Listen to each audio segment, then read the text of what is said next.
Hi there everyone, my name is Joe O'Herlihy. I'm the sound director for a very little known group called U2. Way back when, vivid memories of it, it was the Arcadia Ballroom in Cork City, 1978 that is.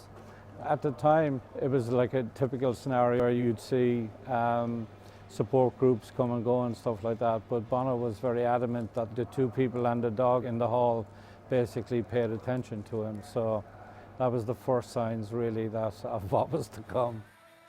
There was this element of connectivity of, we're up here guys and, pay attention, breaking down the fourth wall, which is the vital ingredient of what the whole U2 journey has been all about, tour to tour, year in, year out. We climbed that wall every single time, and it's just an extraordinary result. And, being at front of the house, you see the people when they turn around to leave, they're just beaming from ear to ear, This tour has been a completely different sonic approach. The brief and scope from the band was that they would play on the arena floor.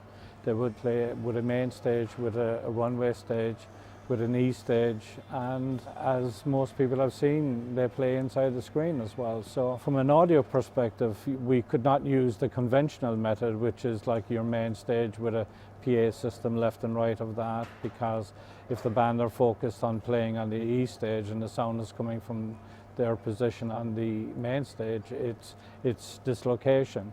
And the focal point has always been about complete connectivity, so we have to have a distributed audio system, and this is the actual design configuration I came up with. Working with all of the other departments, the size of the screen being 96 feet long by 22 feet tall and stuff like that, we ended up with the concept of putting the PA system up into the ceiling where you cannot see it, but the sound from it is omnipresent.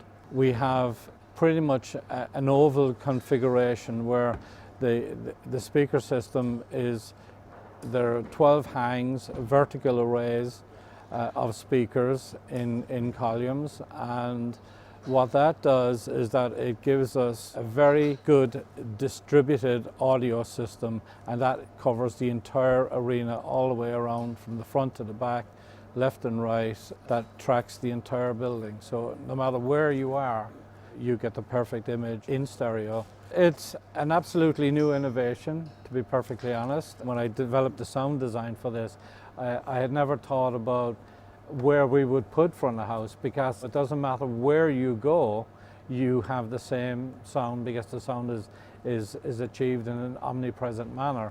So my front of house is up with the people, with the fans, which is fantastic because you see the immediate reaction from people, and it's fantastic to be there, to be that close.